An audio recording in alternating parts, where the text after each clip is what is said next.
Kraft presents The Great Gildersleeve.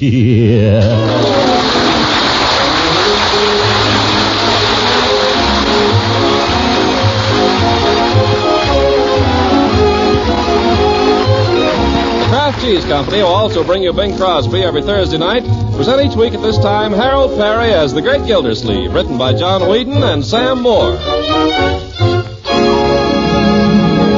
Well, the Great Gildersleeve's vacation, like everyone else's, has come to an end, and our hero, full of new health and vigor, is about to take up once more the task of guarding, purifying, and distributing Summerfield's water supply. He's at breakfast now with Leroy and Marjorie, but as he crunches methodically on the sixth piece of toast, he looks and feels every cubic inch of him a water commissioner. More coffee, Unc? Well, since it's not rationed any longer, my dear, I suppose, as a patriotic duty, yes. My only regret is that I have but one cup to give for my country. That'll do, Leroy. The water commissioner's got to be on the alert in these war times, you know. Why? Well, water is one of the important sinews of war, young man. What kind of contribution could our citizens make to the war effort if there were no water to wash in? Yeah, wouldn't that be terrible? Leroy, I believe you enjoy being dirty. Do you consider that shirt clean enough to wear to school? Sure. Besides, it's the only one I've got. What about your face and hands? Are they clean? Oh, sure. Look at his ears. Who asked you? Never mind. Well, what did you have to butt in for? I didn't butt in. You did so. I did not. Quiet. I'll not have the breakfast table made a bedlam with this infernal bickering. Is that clear, Leroy? Yes, sir. I hope it is. Now, Marjorie, don't you try to sound so virtuous. You're just as much to blame as Leroy, if not more so. You're old enough to know a little better. Tea. Leroy, come here and let me inspect your ears. Oh, gee, Unc. Come here, young man. Oh, for corn's sake. They're perfectly clean, Unc. I washed them till they hurt. When? Day before yesterday. Let me see them. Oh, you don't have to take them apart. Just as soon as you finished your breakfast. You go upstairs and wash your ears properly, young man. Tea. Marjorie, your whole attitude has got to show a big improvement this year, or I'll be forced to take drastic steps. Gee, what kind of drastic steps? I don't know. Gosh. I've been thinking that possibly I should go and speak to your principal at school about you. Miss Goodwin? Huh? Well, I believe that's her name, unless it slipped my recollection. Oh, yes, Goodwin is the name, or something like that. Are you kidding?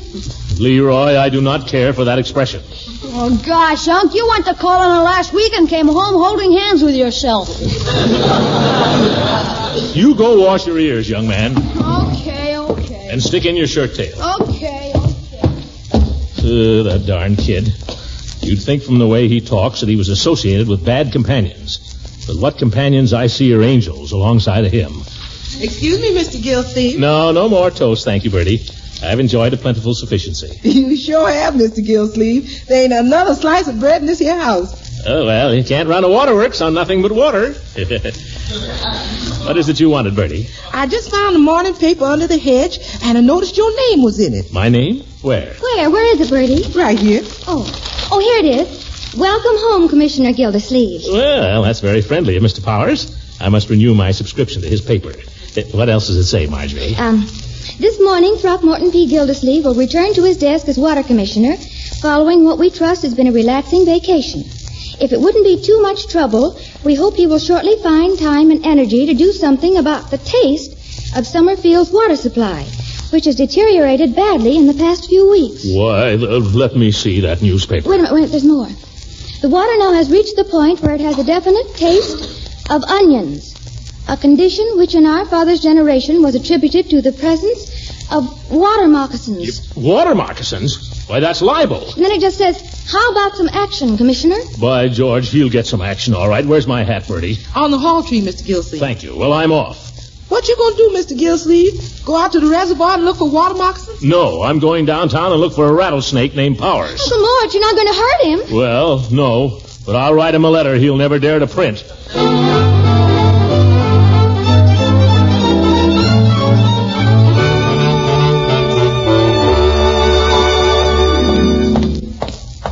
Good morning, Mr. Gildersleeve. Morning. Good morning, Mr. Commissioner. Morning.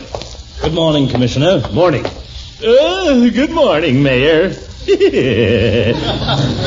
Fine morning. Yes. Pleasant vacation, I hope. Oh, yes, very pleasant. But glad to be back on the job. Your secretary will tell you that I've called a little meeting in my office this morning, just the heads of departments. 9:30. Hope you can make it. Oh, yes, sir. Yes, sir. I'll be there. Good. See you then. Yeah, what does he want with me? Powers is back of this. Powers and his so-called newspaper. Well, by George, if there's anything wrong with that water, I'll drink it. No, I'm wearing it up now, Mabel. Still on the telephone. Well, I'm wearing it up now. I wore it down for a few days, but then I decided to look better up, so now I'm wearing it up. Of course, Herbie likes it down, but I've decided now I don't like Herbie. Bessie. Oh, I'll call you back, Mabel. Mr. Gildersleeve, you're back from your vacation. And you're right where I left you 2 weeks ago, on the telephone. I know, the service is terrible. I guess it's the war. I was saying only the other day that... Could I interrupt your analysis of the situation long enough to take a letter? Oh, yes. I'll just get my book. Letter to Mr. Frank Powers, editor of the Summerfield Indicator. Dear Mr... Where are you going? My book. I had it here somewhere. Oh, for goodness sake. Oh, I found it. It was right under the flower pot all the time. Naturally. Let's see now. Where was I? Oh, it leaked on it. Bessie, I'm trying to dictate a letter. I'm sorry. To the editor of the Indicator. Dear sir. Now what? I have to sharpen a pencil. Bessie, have you ever thought of going into war work? You'd make a wonderful bottleneck. You just say that. There. I'm ready now. Well, I'm not ready. I'm all out of the mood. Doggone it, now I gotta go back and get mad all over again. The water tastes bad, huh? Man says the water tastes bad. Oh, it tastes bad, does it? Bessie, bring me a glass of water. Yes, Mr. Gildersleeve. Yellow Journal. Talk about leaving a bad taste in the mouth. Powers ought to read some of his own editorials. Here you are, Mr. Gildersleeve. Oh, paper cups now, huh? Mm-hmm. We got those while you were away. We'll just see now. Do you like it, Mr. Gildersleeve? Bessie, you're my witness. I never tasted finer drinking water in my life. Cool, clear, and refreshing. That's what the man said. What man? The man who brings the bottles every week. Bottles? Bessie, what are you doing with bottled water in this office? Well, the tap water got to tasting kind of funny, so I had them put in a cooler. Get that thing out of here. Hello. Oh, tell His Honor I'll be right down. Sorry to keep him waiting. Well, I guess I've got to face it. Bessie, get that water cooler out of sight. If anybody wants me, I'm going down to the mayor's office. Oh, Mr. Gildersleeve. Yes, Bessie, what is it? I just remembered there was some message I was to give you when you came in. Let's see now. What was it? Bessie, I'm in a hurry. Oh, yes, the mayor called. He wants you to come down to his office. That Bessie, I'm going to have to let her go.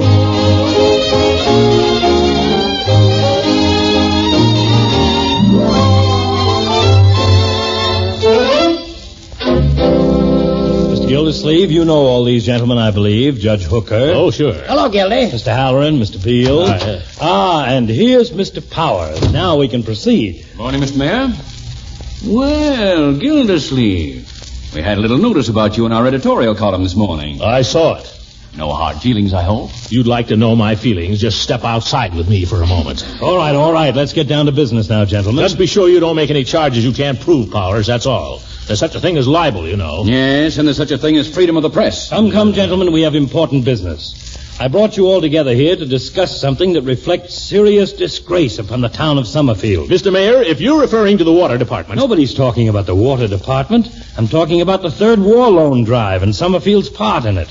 Frankly, our showing so far is way below what it should be. I think there's a reason for that. The reason is that we're all lying down on the job. Speak for yourself, Powers. No, I think the reason is we're not properly organized. We've got to figure out where the money is and go after it. Now, the First National of Summerfield. Does anybody know how much they bought? Oh, you're all wet there, Judge. It isn't the banks. They're only a drop in the bucket. It's the people who've got the money. It's the $25 and the $50 bonds that add up. All right, how are you going to sell them? You know so much. How would you go about it? Well, you all know what they're doing over in Riverton. They've pledged themselves to sell enough bonds to build a gunboat, the USS Riverton, and they've already gone halfway to their quota. It's working over there. That's why the Indicator started this campaign to get Summerfield to build the USS Summerfield. Which is nothing but a publicity stunt for the Indicator, and you know it. Oh, now, Mr. Gildersleeve, I think you owe Mr. Powers an apology. Powers owes me an apology. I suggest we forget our personal differences and get on with the bond drive. The way it's been going so far, the USS Summerfield is going to turn out to be a rowboat. Well, I refuse to believe that Summerfield is any less patriotic than Riverton. How about it, gentlemen? Are we going to take this lying down? No, by golly. No. Certainly not. That's what I say, Gildy. Then let's pitch in. I'm at your service, Mr. Mayor. That's the spirit I like to see in my commissioners, Gildersleeve. Now, I've appointed Powers here as chairman in charge of the whole drive. What? And I'm asking each of you to serve under him as sub-chairman. He'll assign the territories you're to cover and so forth. Anything you'd like to add, Mr. Powers? No, except to say that we're really going to try from now on to make this an all-out drive. We're asking all businesses as well as the schools to close at noon, beginning today. I've already sent out instructions to that effect. So that everybody can get out and sell bonds. And that means everybody. You hear that, gentlemen? Everybody. And tomorrow night there'll be a rally in which you'll all be expected to take part. Mr. Mayor. Mr. Gildersleeve? I think I may say that I'm as good an American as anybody here. Nobody questions that, Mr. Gildersleeve. I've always done my part, and I'll continue to do so. I'll go out in the street and sell bonds. But I must decline to serve on any committee or appear on any platform with the honorable chairman. Gildy. Until he withdraws certain false and malicious charges made about me this morning in the public prints. Good day, gentlemen.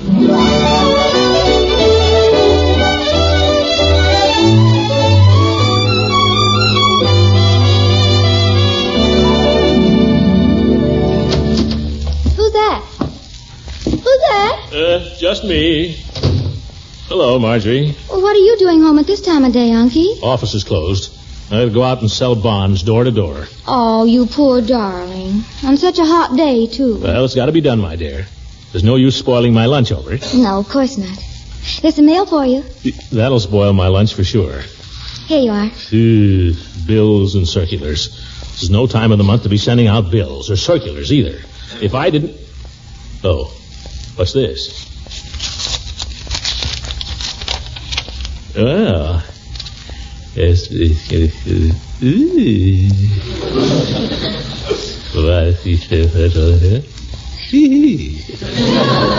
Well, what do you know about that? Sounded pretty good from here. What is it? Oh, nothing really. Only gratitude is such an unusual thing that, well, I'll read it to you. It's from that Miss Goodwin, Leroy's principal. Oh. No, nothing like that. No. Just a nice letter, my dear. Yes. Yes. Dear Mr. Gildersleeve, I've just learned the true motive behind your call on me last week. You need not have gone to such pains to spare my feelings. A progressive teacher soon learns to expect opposition from some of the parents. But it's seldom she has the good fortune to have one of them rise so generously to her defense as you did. I'm very grateful, believe me, and hope soon to have a chance to thank you in some more personal way. Sincerely yours. Isn't that nice? Sure, but I don't get it. Well, some busybodies objected to her being put in as principal. Oh. They delegated me to take steps. But as soon as I called on her, I could see at a glance she was a fine educator. So I told her to pay no attention to them. Oh. You know, I think I ought to go over and see her this afternoon. Thank her for this note. Don't you think so? Gosh, no. Why should you? Well, gratitude is such a rare thing, my dear. It should be encouraged. But, Unc, I thought you were going to sell bonds. Bonds? Oh. Well, this is right on the way to my territory. Bet you never make it. Yeah. I have to run now. Goodbye, dear, and be careful. Don't worry about your old uncle. I'll see you at supper. Let's see now. What did she say? I'm very grateful, believe me, and hope soon to have a chance to thank you in some more personal way. Well, I think I'll give that lady a chance to make good on that promise.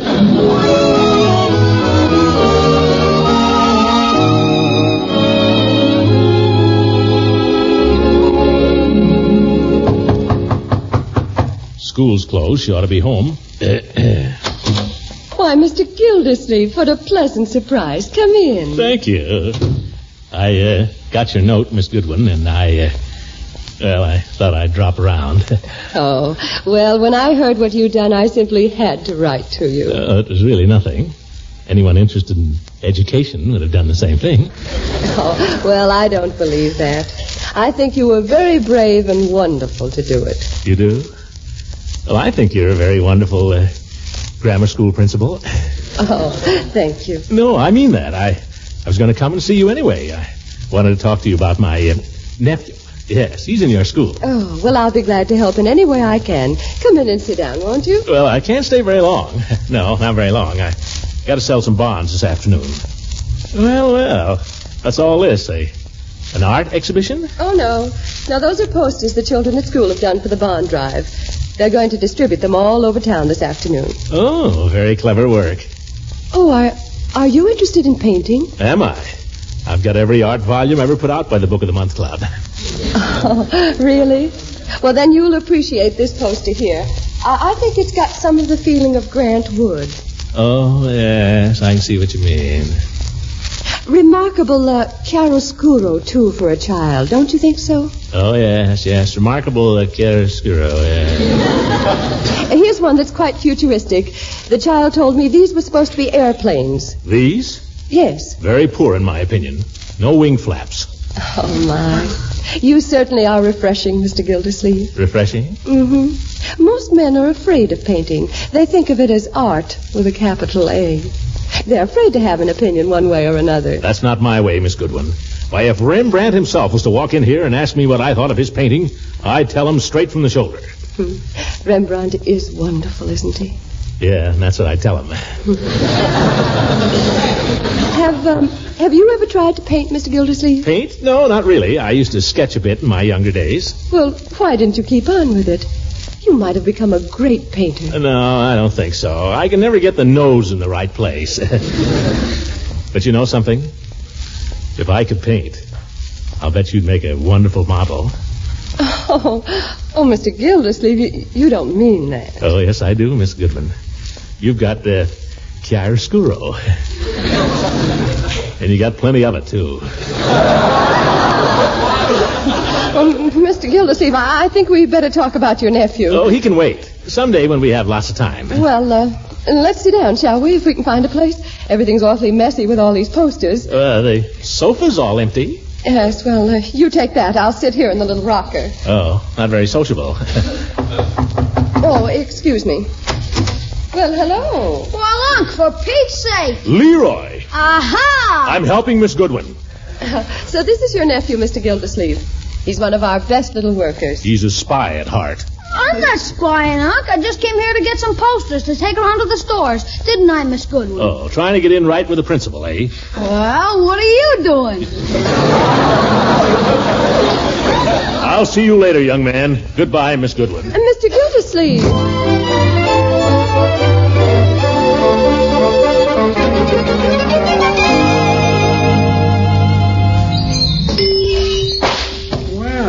Mr. Gildersleeve. Oh, hello, Peavy. I'll be right with you. Just finishing up a prescription here. How are you, Mr. Gildersleeve? Peavy, I'm tired. I thought I'd just drop in for a moment and rest my bones, if you don't mind. Yeah, not at all. Sit down there at the counter. Up a little late last night? No, just tired. It's this bond drive. House-to-house stuff, you know. Very wearing. No, you've been out soliciting. Yeah, that's it. Haven't actually started yet, but I get tired just thinking about it. I know how it is. Whenever I hear they're starting a new drive, I lay in a good stock of footies. Say, you wouldn't want to buy a bond, would you, Peavy? Well, I'll tell you. That's all right. This isn't my territory anyway. I just thought I might sell one while I'm sitting here. Well, I'd like to give you my trade, Mr. Gildersleeve, but the fact is you're a little late. Your nephew Leroy was in here and signed me up at the crack of dawn. That kid is everywhere. You know something, Peavy? Maybe I shouldn't say this, but I'm getting tired of this war. I'm getting tired of hearing about it. Well, I guess we all are, but... I'm getting tired of a lot of things. Getting tired of these energetic women. Always doing things. Always winning the war and making posters. That's not what women are for. Well, no, I wouldn't say that. I mean it. I like a woman who's a little old-fashioned. I like a woman who isn't too busy to, well, be charming. You know. I like a woman who's feminine. I like a woman who... You just like women. No. It happens you're wrong, Peavy. I'm a one-woman man. Well, maybe you are at that. Tell me, do you ever hear from her? From who? Mrs. Ransom. When is she coming back? Who said anything about Mrs. Ransom? Oh, well, I'm sorry. My mistake. Yeah. You're barking up the wrong tree, Peavy. That's all over and done with. Yep. That chapter in my life is a closed book. But I might just go back and take a peek. Hi, Unc. Leroy, are you following me? What are you doing here? I brought Mr. Peavy a poster for his window. What are you doing here? I thought you were going to go out and sell bonds. What I do is my affair, young man. I'll tell teacher. All right, I'm going, Legree. Oh, Mr. Gildersleeve, will we see you at the rally tomorrow night? No, Peavy, you will not see me at any rally conducted by Mr. Powers. I'll win this war my own way.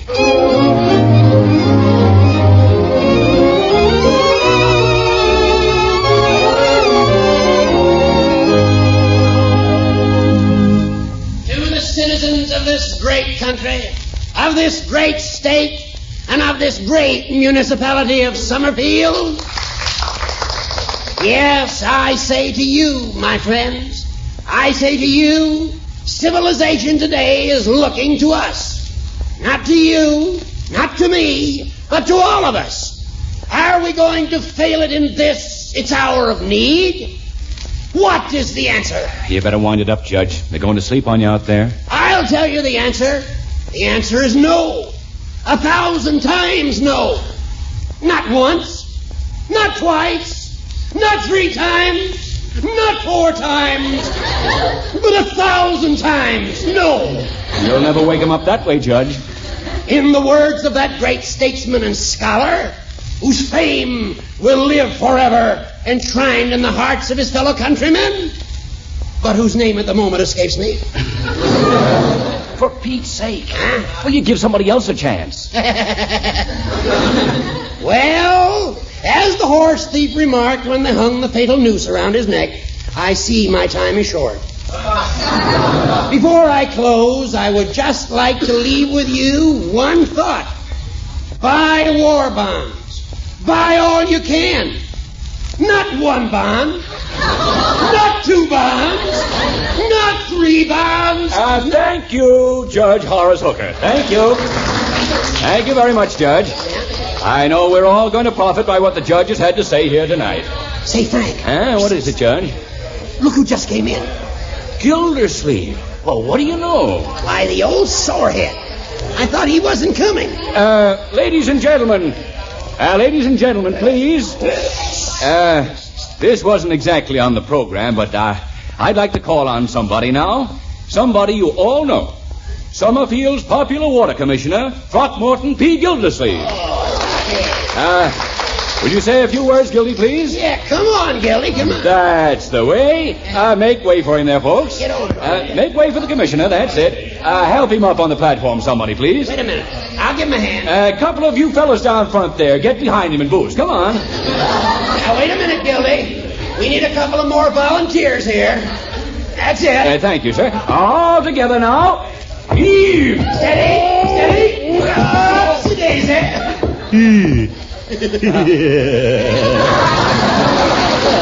Thank you. I just want to say, folks, that Gildersleeve and I have had our little differences from time to time.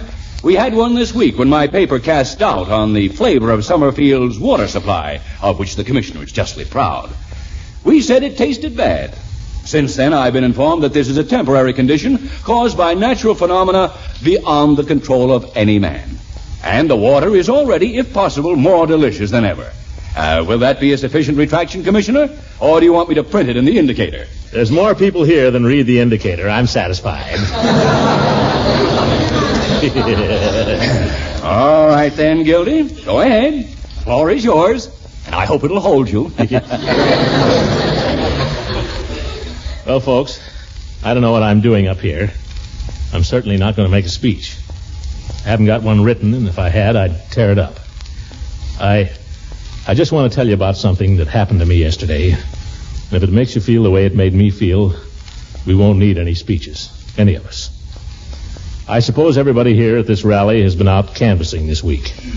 I got around to my district yesterday afternoon. A little late, but at least I got around to it. And I'll admit I was feeling pretty darn patriotic about it, too, giving my valuable time that way. I marched up to the first house, and I knocked on the door. Pretty soon it opened. It was a woman. I said, "How do you do? You're the lady of the house, I presume?" Yes. Mrs. Kirk, is it? Yes, that's right. Well, Mrs. Kirk, I'm Mr. Gildersleeve. I'm calling in connection Excuse me, please. I've got something on the stove. I'm afraid it's boiling over. Come in, won't you? I'll be right back. Oh, so I stepped inside. She had a very small place there. Couldn't have been more than 3 or 4 rooms. There was a child playing on the floor in the living room. A little shaver about 2, I guess. I said to him, "Hello there. What's your name?" I had a little conversation with him. Nice little boy. Presently, the woman came back from the kitchen. Well, I'm so sorry. Not at all. I was just talking with your son here. Fine lad. Oh, goodness, that's my grandson. Oh, well, it's hard to believe. Such a young grandmother. Mrs. Kirk, I'm here in connection with a war bond drive. Well, Mr. Gildersleeve... Yes, I know. You've bought bonds. We all have. Personally, I've been investing all I can spare regularly. But are we doing enough? Are we doing all we can? Well, I try. You see, I know. We all try. That is, we think we do. We put up with our little inconveniences, rationing and so on. We buy a bond now and then when the spirit moves us. But do we make any real sacrifices? Just ask yourself, Mrs. Kirk, do you ever think of the boys at the front and what they're going through? Yes, I do. I think of it day and night because my boy's one of them. Oh. I try to do what I can, but it's a little difficult. You see, my daughter-in-law lives with me now. She works, and I take care of Bobby while she's away all day. No, Bobby, dear, take that out of your mouth, darling. Of course, we have Robert's allotment every month, but that still isn't very much to go around. Mrs. Kirk, I'm sorry. I shouldn't have come barging in here like this, telling you what you ought to do. Oh, no, now, you mustn't feel that way. Excuse me. Bobby, darling, why don't you run outside and play? That's a good boy. Run along. Cute little fellow, isn't he? Perfect image of his father.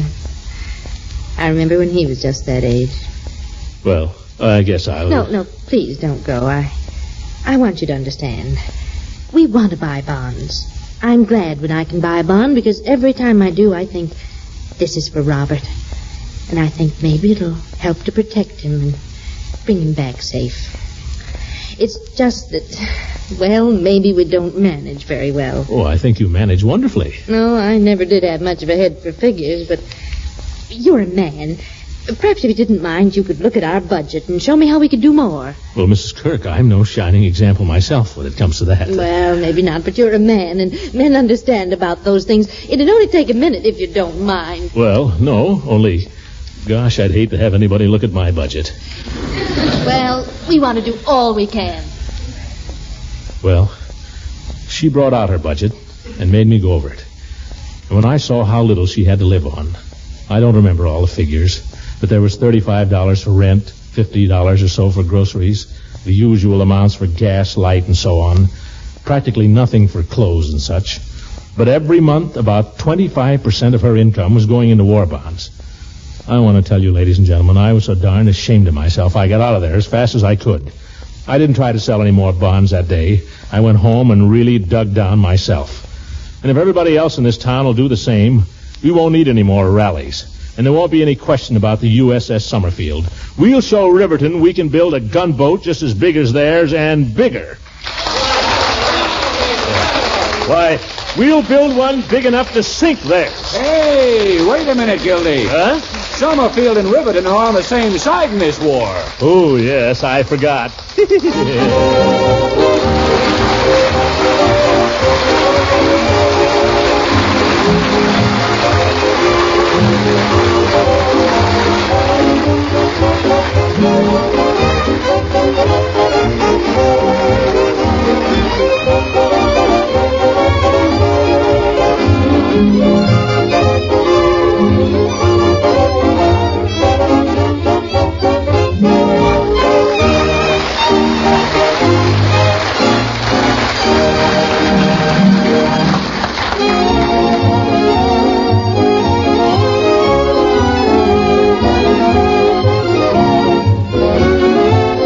Great Gildersleeve program this week was contributed to the Treasury's third war loan drive by the Kraft Cheese Company. Music was under the direction of Claude Sweeten. This is Ken Carpenter inviting you to listen in again next week for the further adventures of the Great Gildersleeve. This is the National Broadcasting Company.